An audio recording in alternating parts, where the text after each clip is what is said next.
recording. And now on Chatterbox UK, we're just lucky enough to welcome Roger James. Roger, hello. Welcome to Roger. Chatterbox. How are you, sir? Hello, Nick. Glad to be here. Thank you. Everything's good. Everything's good here. Brilliant. I'm still alive. That's a good. Oh, I'm glad to hear it. I'm glad you held on long enough to speak to us on our chat show. Anyway, obviously we chatted, on other stations and shows over the recent years, and it's a fantastic story you have. So it's always best to start at the beginning, Roger, and. Let's go childhood to the time you got to 16 and things really started happening. Did you play instruments as a child? Was it through school or how was it a musical home? What happened during your childhood to get you to where you are now? Well, it's a strange story, Nick, because my dad, he did play a bit of harmonica, my dad, but we're sort of like from a sort of fairground background. Okay. My family, apparently, and we hail from Wales, Okay. and I was the only sort of really musical one. My dad used to play, but he couldn't sort of keep time. He wasn't he wasn't a natural musician. But so it was me that kicked it all off as in the musical family, although my brother used to whistle along while he painted and decorated and wallpapered and stuff. He was the one that brought all the records into the home and got me into the 1950s stuff. But it was Lonnie Donegan who was the man who really made it for me, and Tommy Steele. The skiffle guys, yeah. Yeah. And then after that, of course, Elvis came along, and that was the end of everything. Oh, well, Bill Haley, of course, would rock around the clock. But that was what started me off in about 1956, when I first, I tried to make a guitar at school. Wow. in woodwork classes. That's ambitious. It didn't really work, Nick. It turned out so strange. But, my dad said, look, I'll buy you one, and we got a guitar from the local music shop, and it was 4 miles away in the town of Evesham. Oh yes, that's very nice. Yeah. We live in a village called Sedgeburgh, which is. Sorry, Nick, I'm talking too much. Well, you're the guy that's being interviewed, so you're allowed to. And that's why it's called Chatterbox. And that's why it's called Chatterbox UK. So I'm just listening about your first guitar your dad bought you in Evesham, I believe it was. Yeah, it was. Yeah. It was in a shop where the bloke who used to own it,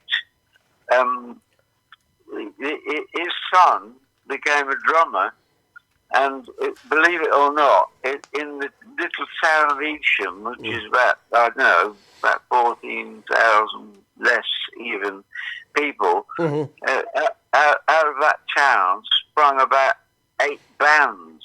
Okay. And, Yeah. His son was in a band called Cat's Okay. Cat's Eyes, and they did a couple of records and a few radio broadcasts. I actually heard them myself on radio, funnily enough. Sure. And Luther Grover, of course, who became Ariel Bender, who was in Steelers Wheel and Mock the Hoople and various other bands before he did settle with Mock the Hoople, and still alive and lives in Worcestershire. Sure. And all my band, the original RJ4, which we'll get round to how that was formed, obviously, but we're all alive, strangely enough.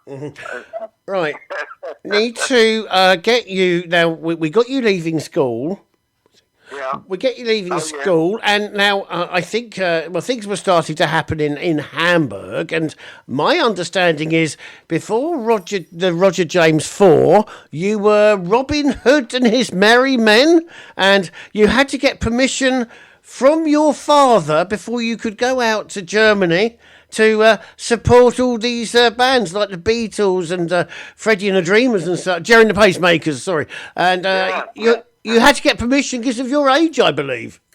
Well, yeah, well, I had to, when I was just turned 16, I was 15, in fact. I had a very bad pain in my stomach, and I was doing a day job at the time. I'd left school, and my dad said, "Look, you've got to be an electrician."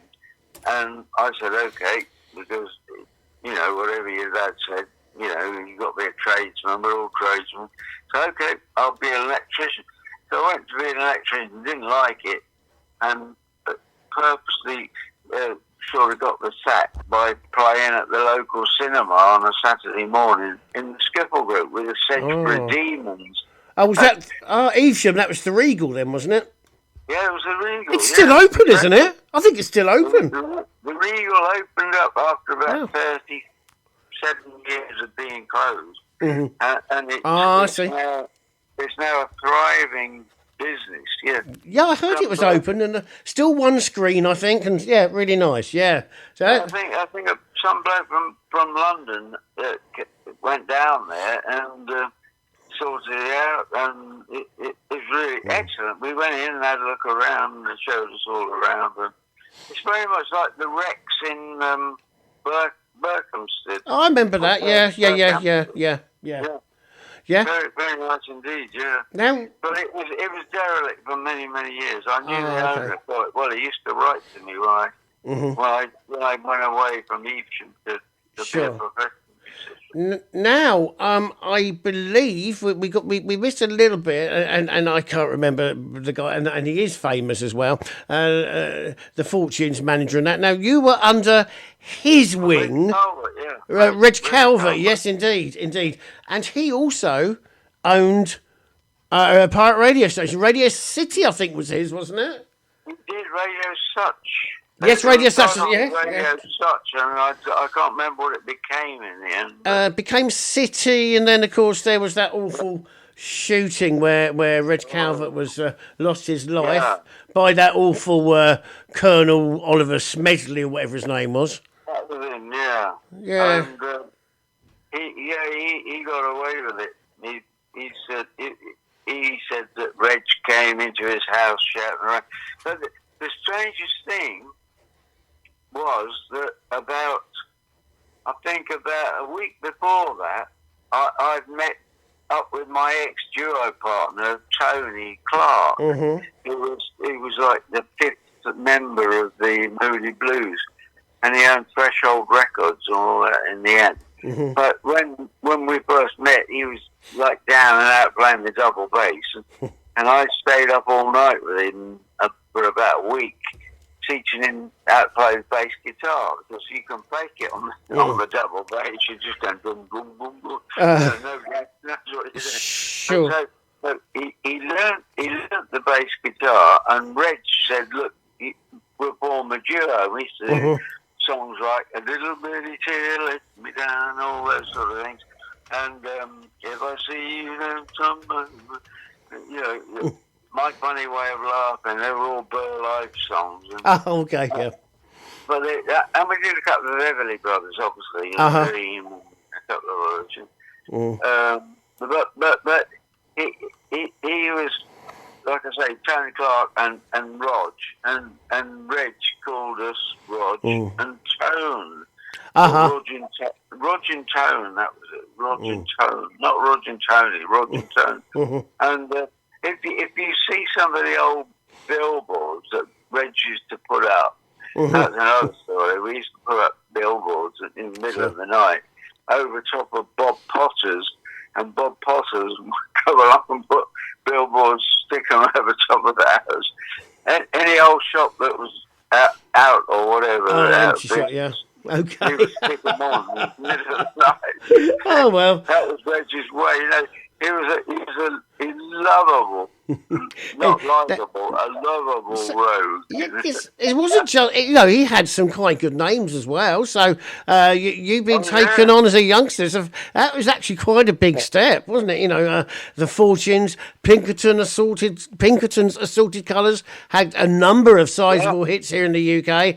And of course, not only was it Screaming Lord Such himself, David, and then did he take you? It was brilliant. Yeah, that was all Reggie's idea. Yeah, brilliant. Yeah, well, So he gave David the name Screaming Lord Such as well, did he? That was all his making, was it? It was what? What was it? Reg that named Screaming Lord Such? No, he was already Screaming Lord Such. Okay. Reg used to book him, and he used to come on. I always remember because I was still about 17 at the time. So I turned 17 in Hamburg, and in the month we were there, strangely enough, I was 16 when I arrived, 17 when I come back. But Reg used to book Screaming Lord Such. He used to come on in a cage. Okay. In a cage, like a caveman. And he would break out and he'd have a banana. They'd throw him a banana and he'd be eating it. He'd come out and he'd scream and eating. Yeah, really weird. And he had a guitar player called Strawberry. Okay. It was like Strawberry Blonde. Strawberry Blonde dyed his hair. Oh. He was a great guitar player, but it's just a gimmick, It was a bit like Johnny Kidd and the Pirates with the patch and all that sort of stuff. Sure, absolutely. But at least Johnny Kidd had some great records. Yes. I can't say the same for Dave Such. I can only think of Jack the Ripper. He was not the greatest of singer at all. Yeah. But he was a lovely man. And, I did meet him actually. He had his weekend retreat down here in Hastings Old Town, so I have had the pleasure of meeting him and actually having a drink with him a few times. So yeah. Oh, I didn't realise that. 20, 30 years ago, yeah, absolutely, yeah. So I've met him as well. Wonderful, yeah. He was a nice bloke, and he was very easygoing and not the sort of pushy character that Reg used to have him be, but Reg used to like to, push things to the limit. And you have to get out there and do it. Sure. That was his motto. Sure. So we've got you as a 16-year-old kiddie becoming 17, because I remember you have your 17th birthday in Hamburg, if that brain cell still works. Yes. I'd love you to tell us about the time you arrived in Hamburg and a certain John Lennon and Paul McCartney that you meet for the very first time. I remember the story, but do share it with our Chatterbox listeners, please. It's lovely. I will tell. I'll tell you about Hamburg because that's another strange story. Having only been out of my village to go to the local town of Evesham, that pretty 100 or so times, and the only time I'd gone further was to Worcester to when my dad bought me my first guitar. Well, it was my first electric guitar. The first one it cost £5, and my dad was only earning about £2 a week. Oh dear. So Okay. he had to pay it on HP from the local shop. But anyway, I got this electric guitar, and I did the audition for. I heard about these auditions in Worcester, and somebody said you've got to go over there. So I went over there, and of course I had to stay overnight because there was no train back. And, okay. And I missed the first audition. The second one, I got. Reg wasn't there the first time. He was there the second time. Got the audition. He said, "I'm coming home to see your parents, and you're not allowed to be in the room while I talk to them." Okay, he said he's got to have. You're a Yorkshireman, and he said he's got to have black trousers, white shirt, and I'll supply the rest. But So what? we had white shirt, black trousers, bow tie, and then he took us to London, and we all got red jackets, so which I was actually wearing in Hamburg. Ah. When we went to Hamburg, we Red said, "Okay, we're going to Hamburg." I said, "Where's that?" You know, yeah, you'll see. That was one of his favourite sayings. You'll see. So we went off to Hamburg, and our instruments went somewhere else. They never followed us. Oh dear. Oh, I remember you said yes. Great story. Carry on.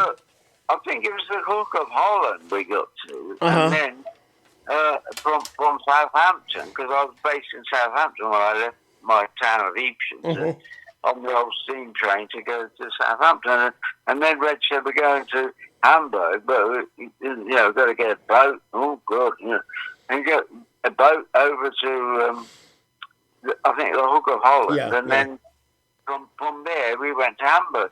But like I say, our instruments, Nick, didn't go there. And so when we got there, the club owner, called Peter Eckhorn, don't ask me how to spell it, I can't remember, but ECH Horn, something like that. Good enough. Anyway, he gave us all, everybody smoked in those days, and he gave us 10 Zigaretten, or Zen Zigaretten, und Zen Deutsches Marks, 10 marks. So up, we thought we were rich all of a sudden. 10 marks and 10 fags each, we just arrived. And there was a bloke standing behind us, and Peter Eckhorn said, look, he said to this chap standing behind us, he said, look, we'll take these chaps for a meal, and he gave us all 10 marks and 10 pegs each. And there was 4 or 5 of us. And Roy Young was with us at the time. Roy Young used to be on Oh Boy. Yes. He was classed as the English Little Richard. He was very, very good. And he stayed out there. He never came back with us.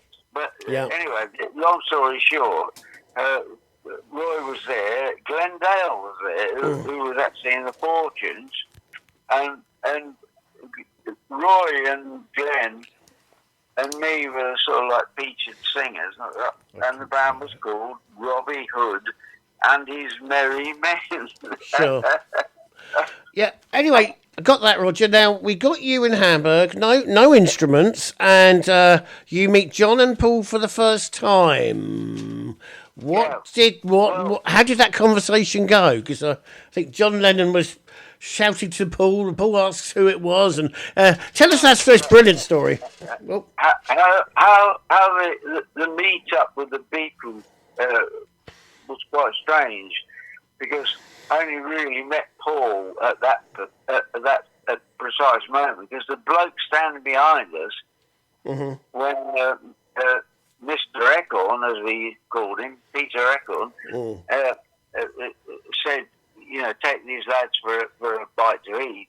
It happened to be some strange geezer from Liverpool. And we went for a meal, and Paul was ordering in German, and, he was calling the waiter over, Herr Ober, bitte, kommen Sie hier, all this sort of stuff.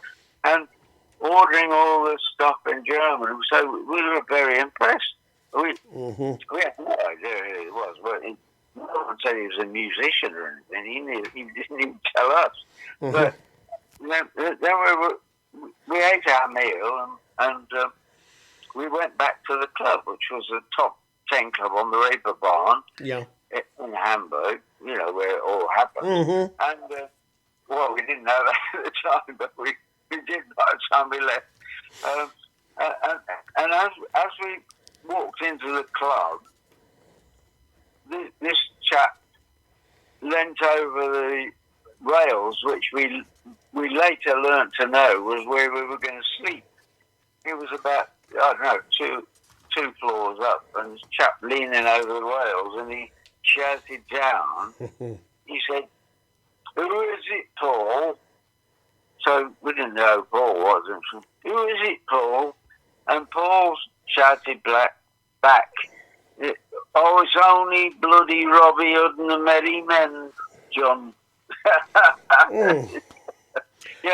Taking the piss, I suppose. It was a silly name in the first place. And we weren't wearing Lincoln Green or dressed in the road. We were wearing white trousers. We had white trousers and red quilted jacket. Brilliant. I do like that story when you first and complete with the attire. That is absolutely brilliant. I like that one. Now there was a few people you supported out there, wasn't it? Because I think you were out there for, was it 4 or 6 weeks? And was it Jerry? So you met the Beatles, did that? Jerry and the Pacemakers. Was it them you supported? The Beatles were doing a month there, I believe, which was in April 1961. Mm-hmm. Robbie Hood and his Merry Men, which was me, Roy Young, Glendale, and a couple of others. Mm-hmm. We followed. We did 1 month, so we took us up to the end of May, mm-hmm. and then Jerry and the Pacemakers. Mm-hmm. I had my jacket stolen. I was only 16 years old when I had my jacket stolen, and we were rehearsing, and they just left my jacket on the back of a chair. I had to go to find the British consulate. Oh, okay. Or consul on my own. Oh. in a foreign country, and go to get some papers, mm-hmm. so I could get back out of the country, let alone work there. Oh. And it was quite mad. But anyway, we were just about to leave, and this band kicked off. They weren't doing "I Like It" or any of those. Something like that, yeah. It was 3 or 4 years earlier. But it turned out to be Jerry and the Pacemakers, and they didn't even have a bass player. Wow. The chap was playing on the guitar, like bass notes on the guitar. Mm-hmm. But that was after John Lennon said, "Oh, F it, I'll go back to bed then." After Paul McCartney had said, "Oh, it's only Robbie Hood and the Merry Men, John," and he went, "Oh, F it, I'll go back to bed then." And then about, a few hours later, they'd gone, and, a few weeks later, they'd gone and left, done their stunt and gone back to Liverpool, mm-hmm. and then Jerry followed. Oh, yeah. But we just heard them rehearsing. That's all. We didn't. Reg would say, "Come on, that's it. Come on, up you go." He was an army man. He was like a regimental sergeant major. Now we do have. Let's go. We've seen enough of that. Let's go. Up you go. Well, it seemed to work because he was a successful man in the music world, wasn't he? So it worked. It worked. Now I do want to mention. I do want to mention one character, and infamous, a club bouncer by the name of Horst Fascher. I do love the sound of him, and I love the way you describe him. Yeah. Oh yeah. What a guy. Let me tell you about Horst Fascher. He was a crazy man. About as wide as 4 blocks, I think. he got Reg Calvert into very bad habits because he carried this what they used to call a gas gun. It gassed everybody. You set it off and it didn't kill them. It just gassed them. Okay. And Reg loved gimmicks and things like that, gadgets and gimmicks. Oh God, he loved it. And so of course he got Horst Fascher to get him a gas gun. But Horst used to throw the people out, and like I think you said earlier, 1 or 2 under each arm. Yeah. And they'd be out in the street, and that's not for even starting a fight. If he said something wrong that he didn't like, he would have you out. I know. Well, he wrote a book, didn't he? And my understanding is, I don't know if it was about the famous people he met in Hamburg, or if it was about the people he threw out of the club. But I think he's still around. I've not heard that he's passed away, and he does get mentioned by a lot of people. We had one of the quarrymen on a few weeks ago, and yeah, Oh, right. they were talking about him as well. Yeah. Well, I don't know if they went out there, but he probably came over to Liverpool. But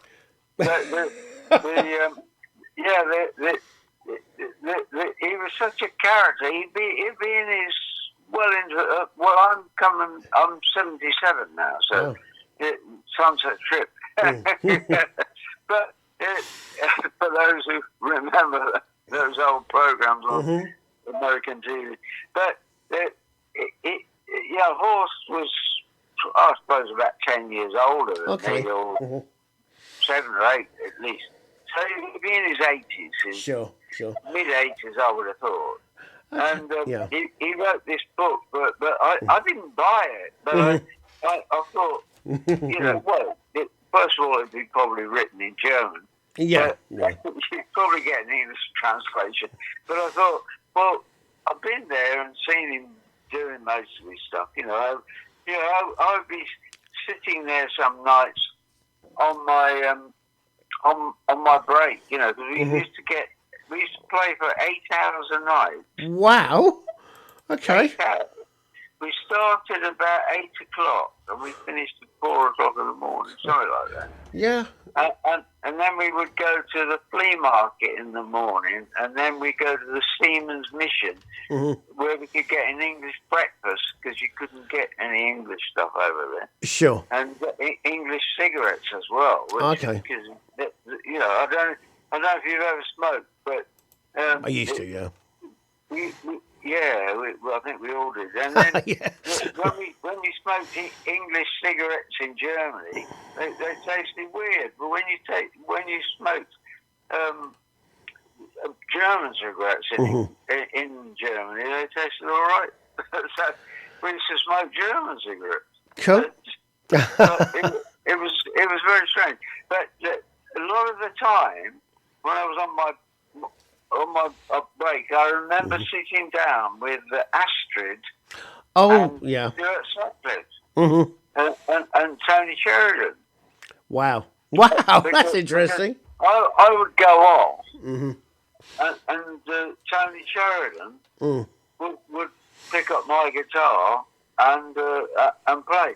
So I'd sit with Astrid and Stuart Sutcliffe. Wow. And I did play a couple of times when he brought his own guitar with him on stage. But we sat together quite a few times, and he used to come upstairs with us where we used to sleep with the where the old lady used to call us. She used to say, "Du bist alle gute Kinder." Du bist alle gute Kinder. You're all good children. And I knew one word. And she said, "You're better than the Beatles." Oh, that's nice. The Beatles. I find the French letter under the bed, on the dirty sock, dear. and dirty washing in the sink. Okay. We were considered brilliant, according to her. The Beatles were filthy lads who wore leather jackets and long hair, and we were all like smart and with the shadows walked. So she basically worked out who the best group was on personal hygiene. Then it sounds like. Yeah. Sue. That way. Yeah, that's cool. Sue, have you got any questions for Roger at the moment, please? No, I'm just eagerly listening. Yes, quite very interesting, Roger. Right. Obviously, Roger, you earned. She's here. Yeah, Sue asks a question now and again, don't you, darling? Yes, darling. Yeah, and prompts me and digs me in the ribs if I'm taking too long on something, But I've done quite well tonight so far. And obviously, Roger, you made quite a name for yourself out in Hamburg, and you arrived back in the UK,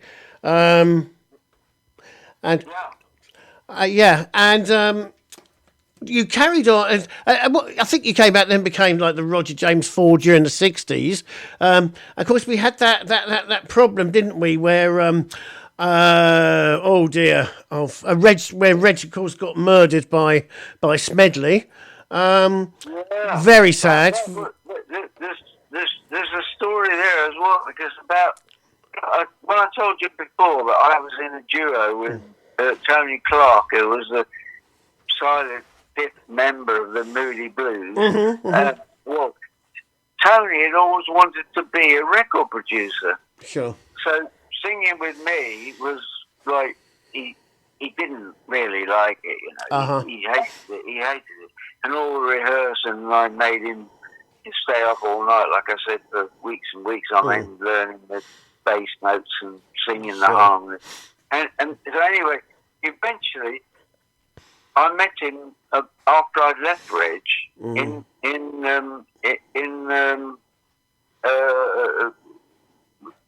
Music Row, you know, the Tin Pan Alley. Yeah. Just outside the Gioconda Cafe, where I had my picture on the wall, strangely enough. Oh, cool. And Tony said, I said, what are you doing? Tony said, oh, I'm producing records at Decca.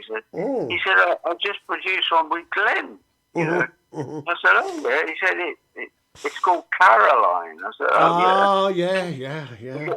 Then that, of course, became the Sig tunes in Caroline radio. And then about a week after that, I was in Denmark Street again, Timpanelli, and Reg Calvert was there, and it was just just straight luck, and I just had a meal in the Gioconda. And Reg grabbed hold of me, like he always used to do, pulled me by the ear or grabbed me by the throat or something. and he took me up to the counter and he said, give this man a pudding with lots of jam. Because if you ever talk to Danny Storm, Danny Storm will tell you, Reg's thing was jam. Jam. Everything was jam pudding, jam. Listen. You're making me hungry. So he said, give this man a pudding with lots of jam. Yeah. He said, oh, thanks, Fred. Thanks very much. And then we sat chatting in the Gioconda Cafe, where, you know, there's a recording studio called Regent Sound down below. And you'd often be sitting on one table and there'd be Mick Jagger on the next. Wow. Somebody else, you know, the Pretty Things, I think they used to come in there. Yeah. I think they thought they were the Rolling Stones that relived it. Okay. But the Rolling Stones used to record down in that Regent Sound, you know, studio. So they used to walk up the steps and into the Gioconda. Sure. And one day, like I said, Reg bought me a pudding with some jam. And we went outside, and Reg said, come with me. Got to show you something. And okay. So he had this old, well, it wasn't old. It was about 2 or 3 years old, I suppose, by then. It was an estate car, big Ford estate, like a Ford Consul. Oh, yes, probably was actually that era. And in the back, he had this big thing. Big item, and I said, "What's that, Reg?" I was gonna say, he was gonna say to me, "You'll see," because that was his favourite term. But he said, "It's a transmitter." Oh. I said, "What's a transmitter?" He said, "Well, it's the thing you used to put records over the air with it, you know." And he said, "I'll start this radio station." So I said, "Oh, great stuff," you know. And he said, "This is my new transmitter, come all the way from America." Apparently, I come from Texas or somewhere like that. And Susan Calvert told me that, but I didn't know that at the time. So anyway, this thing was in the back of his car and was the transmitter but eventually bloody got him killed. And about a week later, I was in the same street, in the same cafe. Mm-hmm. Tony Clark walks in and said, "Have you heard about Reg?" Oh. And I said, "What? No, what about Reg? He's dead."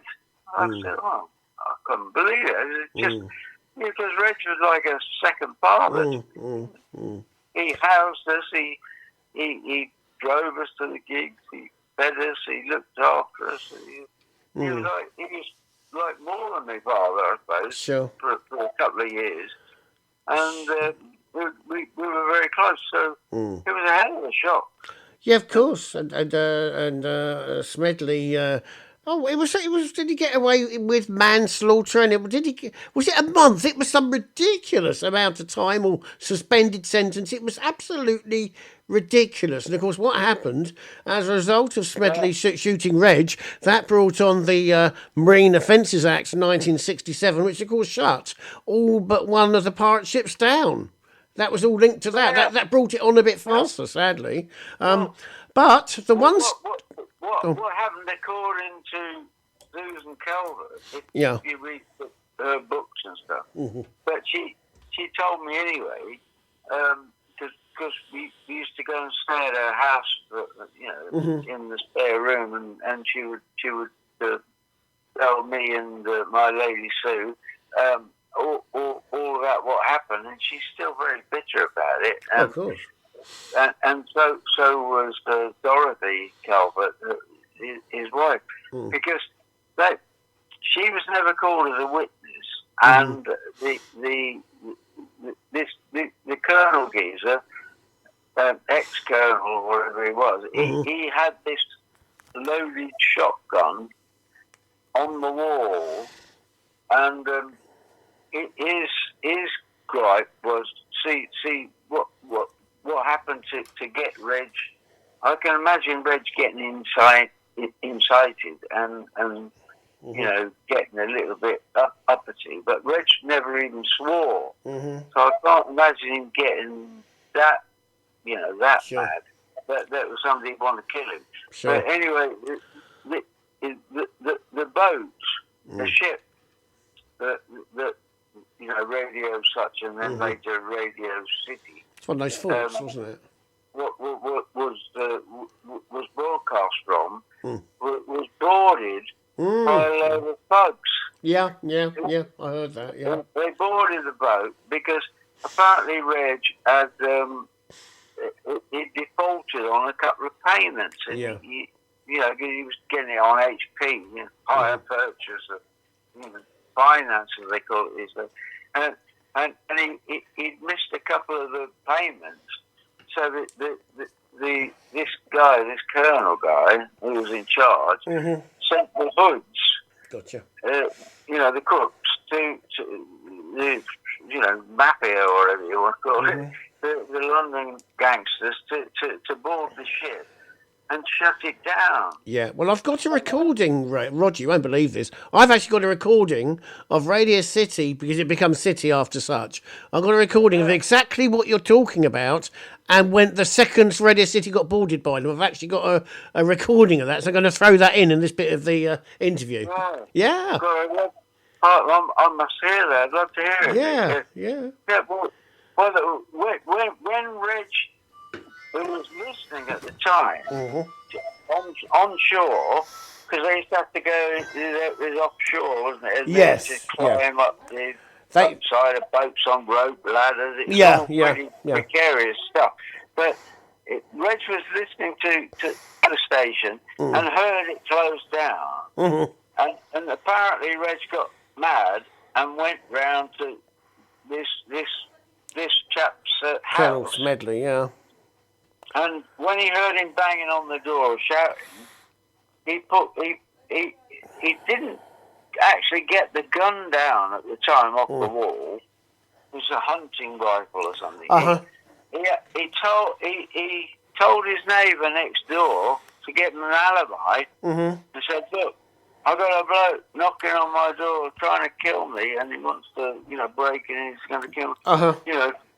So, take note of what's happening and call the police and whatever." And and of course, then when they did eventually let Reg in, he alleges that Reg picked up some heavy article in which to clock him around the head with, because he was so annoyed. I can imagine Reg, pulling the gas gun on him. Sure. Oh, yeah. but not a real gun, and not with any sort of intention to kill. Sure, but yeah. To sort of shut him up and, Sure. tell him who was boss. It's, sadly that happened, of course, and Reg was lost. Yeah.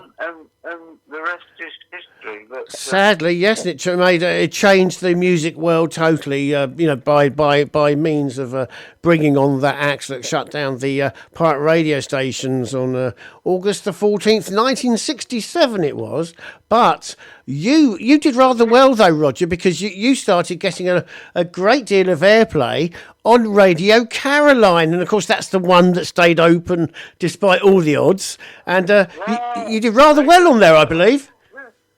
And Tony Prince was on that. Yes. Tony Blackburn and all the lads before they became legitimate. The BBC. They all got closed down, didn't they? Yeah. Strangely enough, I didn't tell you this, but I auditioned because Tony Prince, when I first met him in Bristol, he got me into DJing. Ah, and yes. I thought, well, this is good. This is good fun. I like playing the records. It's close to being on stage and playing music. Because you're on stage, anyway. And I thought this is good. So he got me the front page of the Bristol Beat. Okay. Bristol Beat, which was a big magazine at the time. And I got the front page of that. And then I auditioned later on when I finished Butlins Holiday Camp the summer season with the RJ4. Yeah. I was at a loose end, didn't know what to do. So I got a Danzet Major record player and a microphone. And I got my mate, it's Paul Edmonds Riley, the keyboard player of the RJ4. To put the records on. Well, I was lying down on the floor with a speaker trying to get the right balance between the records and me talking. And I did it an audition tape. Sure. And it must have been pretty good because I got an audition with Wonderful Radio London. Radio London.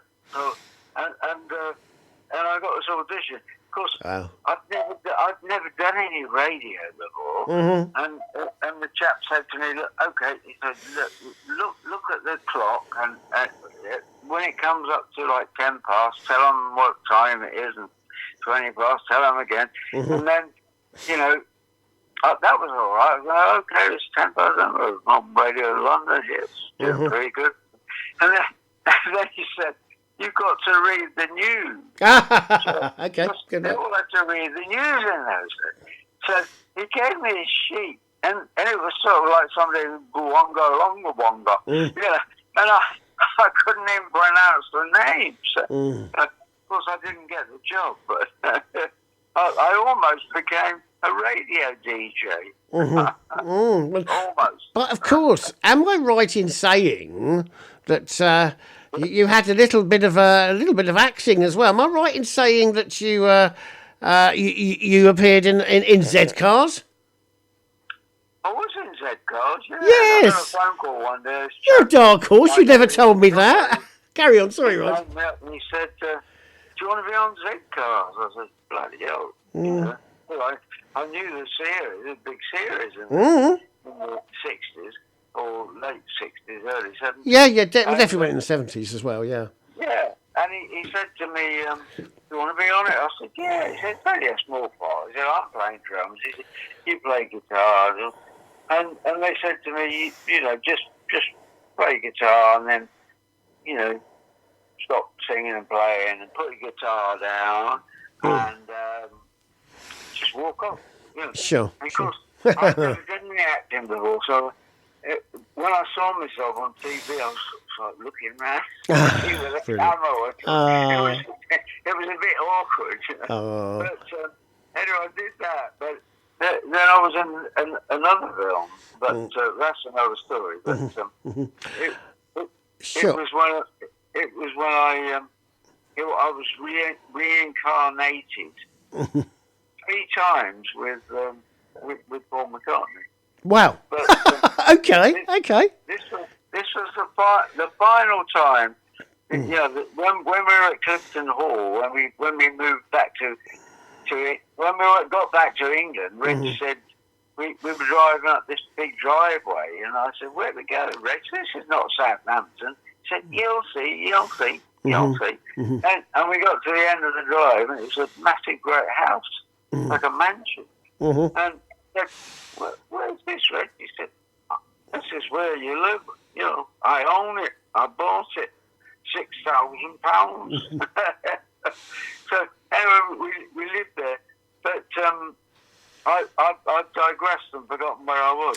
Well, no, we've done this Edcast bit, and what I was doing is we've got another interview coming up soon, and I've got to set it up for Zoom. It's a camera one.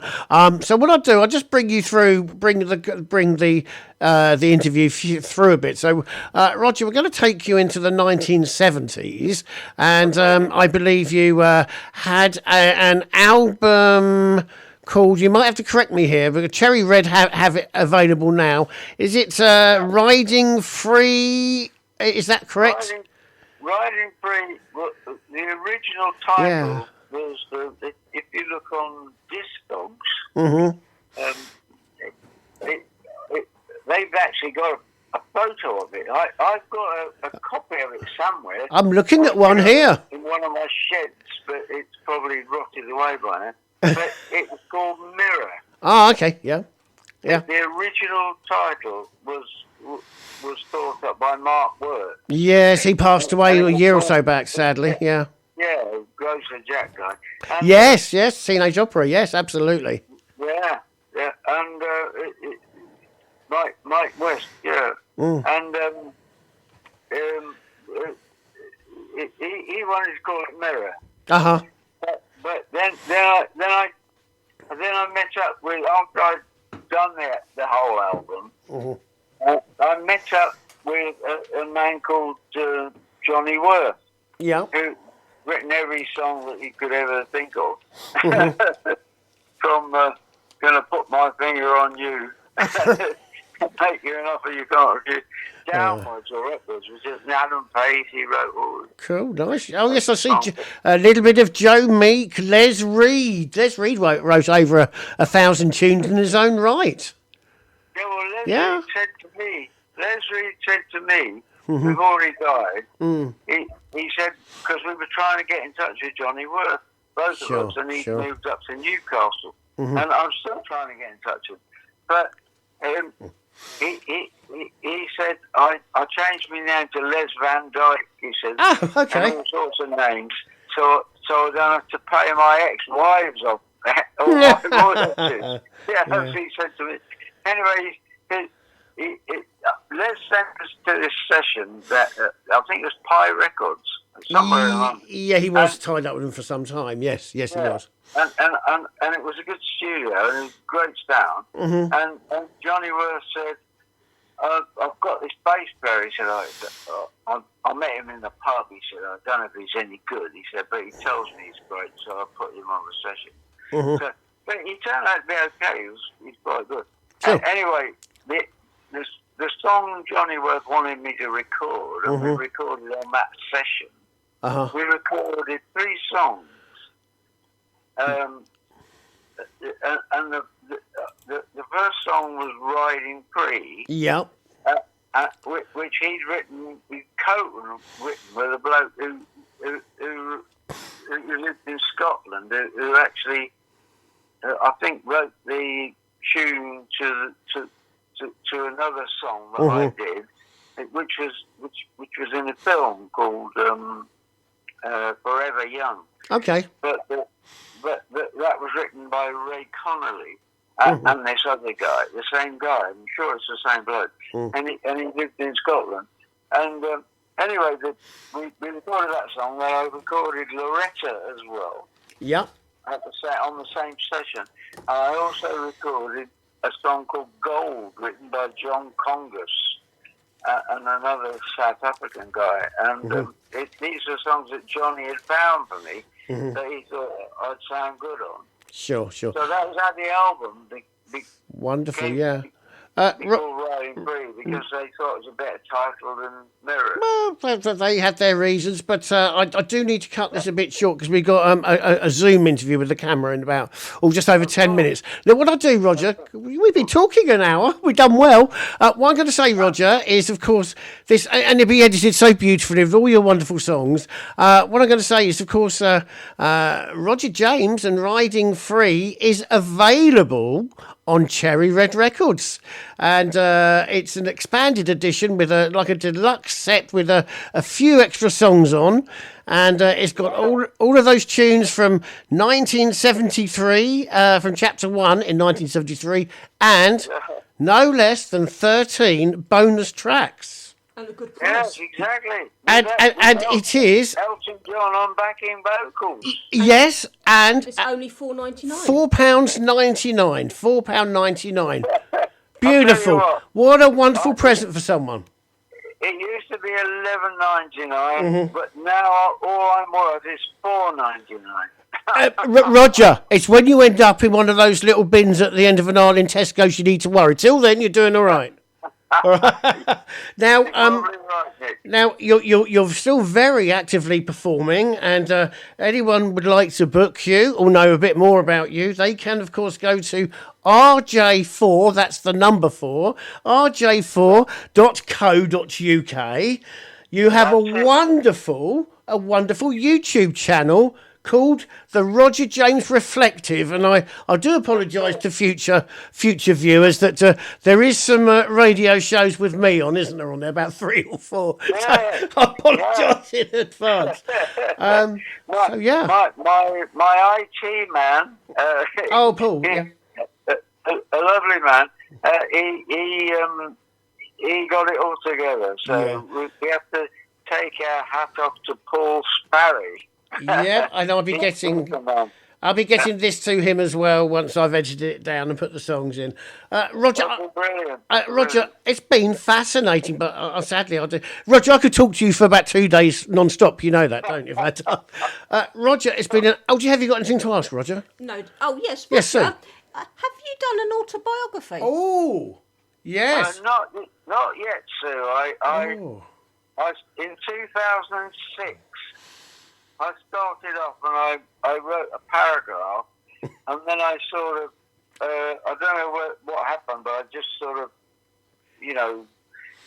got writer's block, as they say, or something like that, and I didn't write anymore. But I'm hoping to finish it off eventually, but, coming on 78, it's getting near the knuckle. Oh, bless you. You're still very active music-wise, and you still perform, and you're good. You've got a good few years left in you yet, and we want to go to 2 or 3 volumes of this autobiography. Because what a life it's been, Roger. It's been so interesting, and your wonderful stories. That's always great, and your value for money for the listeners. So just again, if you want to look at Roger and look at his website, all the W's, and it's rj4.co.uk, and any venue interested in booking Roger should go through there and make contact that way. And Roger James, it's been an absolute pleasure again. Thank you, Roger. Thank you very much, Sue. Lovely to talk to you, and thank you, Nick. It's as you say, always a pleasure, and we could talk for hours. Well, I know, weeks. Roger, it's been fantastic. Yeah. And I will make sure you get a copy of this. It's going to be quite a very nice, light-hearted, and interesting interview. I can't wait to get to work on it. Great stuff, mate. So, I look forward to it. Cheers, Roger. Thank you. Take care, Roger. Bye-bye. Thanks. Bye-bye now. Bye. All the best, Sue, and love to Amy. Oh, yeah, she says meow. Thank you. Love you. Thank you. Lovely. Cheers.